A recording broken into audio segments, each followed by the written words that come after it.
नमस्ते दोस्तों, मैं शुभम और मैं आपका स्वागत करता हूं आज के एसएससी जीडी के 16वें प्रैक्टिस सेट में। इससे पहले हमारे 15 प्रैक्टिस सेट और हुए हैं। अगर उन्हें आपने अभी तक नहीं देखा है तो उसकी एक प्लेलिस्ट बनी हुई है जिसका लिंक इसी वीडियो के डिस्क्रिप्शन में मिल जाएगा। तो बाकी की क्लासेस भी आप कवर करें। इस क्लास में आपको 20 क्वेश्चन जीके जीएस के एक्सपेक्टेड करवाने वाला हूँ, जो आने वाली एसएससी जीडी की एग्ज़ाम के लिए इम्पोर्टेंट होने वाले हैं। तो ये क्लास को शेयर कर दें और आप भी इस क्लास को लास्ट तक जरूर देखें। तो देखिए, इसमें पहला क्वेश्चन है, महावीर स्वामी को ज्ञान की प्राप्ति कहाँ हुई थी? महावीर स्वामी को ज्ञान की प्राप्ति हुई थी एक नदी के तट पर, पेड़ के नीचे। तो नदी का नाम लिखिए, ऋजुपालिका। ऋजुपालिका।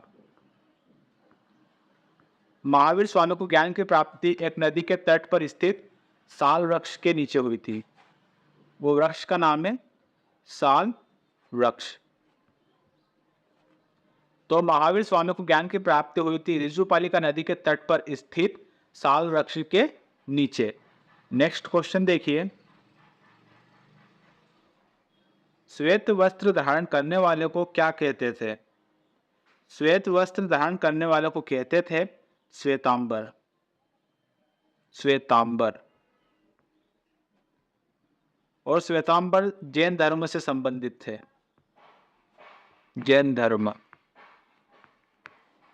श्वेत वस्त्र धारण करने वाले को श्वेतांबर कहते थे और ये श्वेतांबर जैन धर्म से संबंधित थे।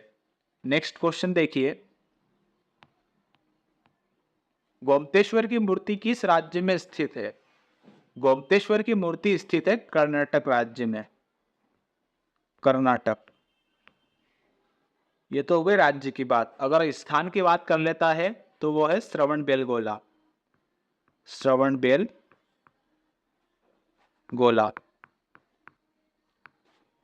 गोमतेश्वर की मूर्ति श्रवणबेलगोला स्थान पर स्थित है और ये स्थान है कर्नाटक राज्य में। नेक्स्ट देखिए, तराइन का पहला युद्ध कब लड़ा गया था? तराइन का पहला युद्ध लड़ा गया था 1191 में। यह पहला युद्ध था। और दूसरा युद्ध हुआ था 1192 में। यह सेकेंड युद्ध था। यह दोनों युद्ध लड़े गए थे मोहम्मद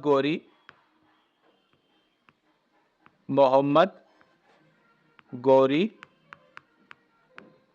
और पृथ्वीराज चौहान के बीच। पृथ्वीराज चौहान। तराइन का पहला युद्ध हुआ था 1151 में, दूसरा युद्ध हुआ था 1192 में। यह दोनों युद्ध लड़े गए थे मोहम्मद गौरी और पृथ्वीराज चौहान के बीच। नेक्स्ट क्वेश्चन देखिए,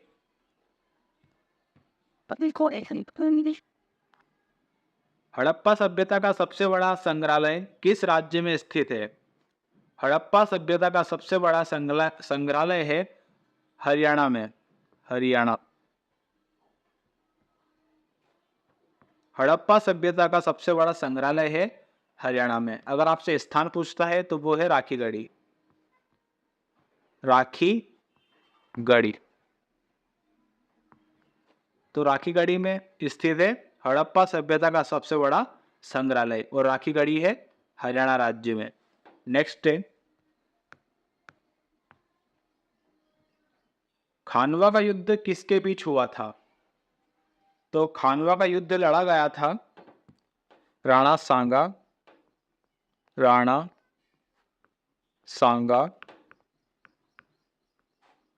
और बाबर के बीच। खानवा का युद्ध लड़ा गया था राणा सांगा और बाबर के बीच और ये युद्ध हुआ था 1527 में, 1527 में। अगर आपसे ईयर पूछता है तो आपका आंसर होना चाहिए 1527 में। बाकी हमारा आंसर है राणा सांगा और बाबर के बीच लड़ा गया था खानवा का युद्ध। नेक्स्ट देखिए, बुलंद दरवाजा किसने बनवाया था? तो बुलंद दरवाजा बनवाया था अकबर ने। अकबर। बुलंद दरवाजा बनवाया था अकबर ने, और ये दरवाजा बनवाया था एक उपलब्धि में, तो वो उपलब्धि थी गुजरात विजय की, यानी गुजरात पर विजय कर बुलंद दरवाजा बनवाया था अकबर ने। नेक्स्ट क्वेश्चन देखिए, बंगाल के पहले गवर्नर जनरल कौन थे? बंगाल के पहले गवर्नर जनरल थे हेस्टिंग। एक सेकंड,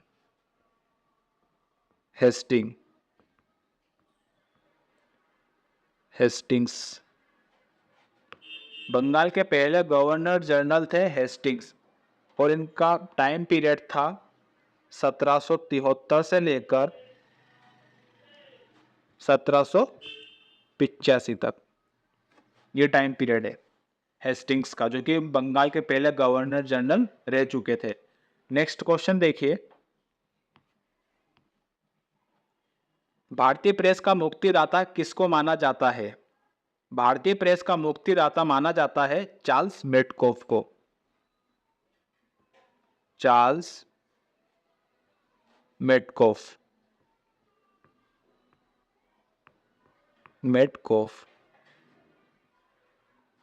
भारतीय प्रेस का मुक्तिदाता चार्ल्स मेडकोफ को माना जाता है। नेक्स्ट है, इंडिया विंस फ्रीडम किसकी किताब है? इंडिया विंग्स फ्रीडम किताब है मौलाना आजाद की। Maulana Azad. India wins freedom किताब है मौलाना आजाद की। नेक्स्ट है, नील दर्पण पुस्तक किसकी है? नील दर्पण पुस्तक है दीनबंधु मित्र की। दीनबंधु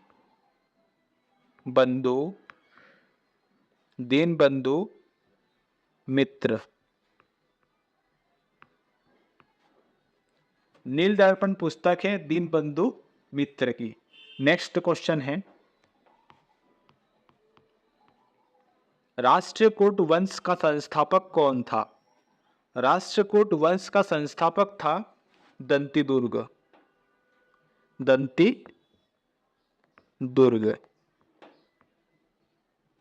राष्ट्रकूट वंश का संस्थापक था दंतीदुर्ग। नेक्स्ट है,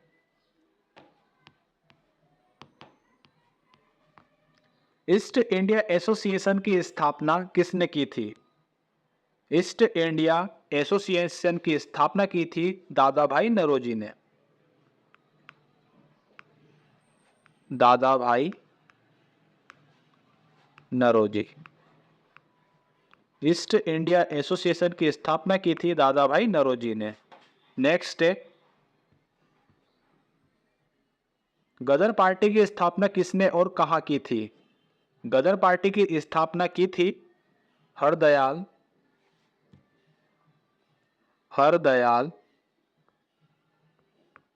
गदर पार्टी की स्थापना की थी हरदयाल और सोहन सिंह ने। सोहन सिंह। यह तो बात हो गई है स्थापना करने वाले की, और कहाँ की थी? तो यह की थी सैन फ्रांसिस्को में। San Francisco.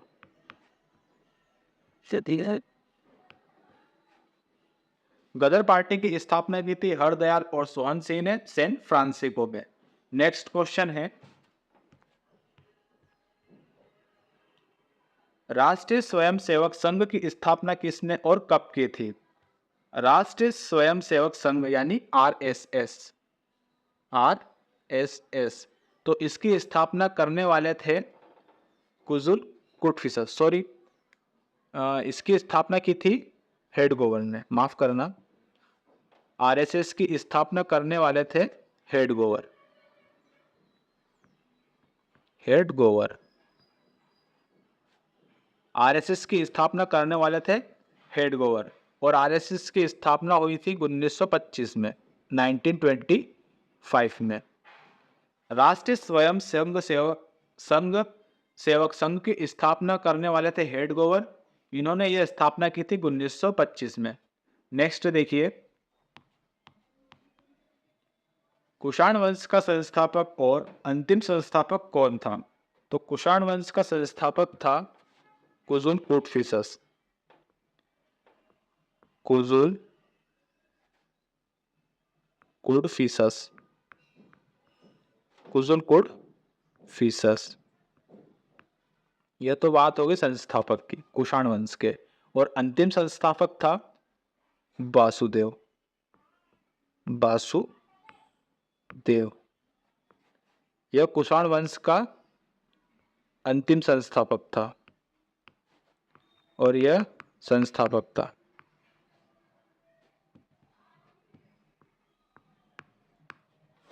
नेक्स्ट देखिए,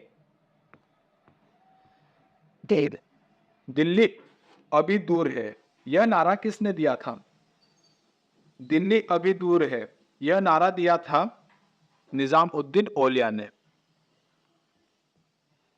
निजाम उद्दीन, एक सेकंड, निजाम उद्दीन औलिया। दिल्ली अभी दूर है, यह नारा दिया था निजाम उद्दीन औलिया ने। नेक्स्ट देखिए, इब्न बतूता किस देश से आया था? तो इब्न बतूता आया था मोरक्को देश से। मोरक्को। इब्न बतूता आया था मोरक्को देश से। इसने एक किताब लिखी थी जिसका नाम है रेहला। एग्जाम में आ सकता है, बताइए रेहला बुक किसकी है? तो आपका आंसर होना चाहिए इब्न बतूता। तो इब्न बतूता ने एक किताब लिखी थी रेहला और वो मोरक्को देश से आया था। तो राइट आंसर है हमारा मोरक्को। नेक्स्ट देखिए, टीपू सुल्तान किस क्लब का सदस्य था? टीपू सुल्तान जैकोबियन क्लब का सदस्य था। Jacobin, Jacobin. Tipu Sultan Jacobin club का सदस्य था। लास्ट क्वेश्चन आज की क्लास का, आगरा शहर की स्थापना किसने और कब की थी? आगरा शहर की स्थापना की थी सिकंदर लोधी ने। सिकंदर लोधी। आगरा शहर की स्थापना की थी सिकंदर लोधी ने 1504 में। आगरा शहर की स्थापना करने वाला था सिकंदर लोधी, और अगर सन पूछता है तो वो है 1504। मैं उम्मीद करता हूँ आपको क्लास और क्लास के क्वेश्चन अच्छे लगे होंगे। अगर आपको क्लास अच्छी लगी है तो कमेंट्स बॉक्स में ज़रूर बताएं और अपने दोस्तों को भी ज़रूर शेयर कर दें। मिलते हैं नेक्स्ट वीडियो में, तब तक के लिए जय हिंद, जय भारत।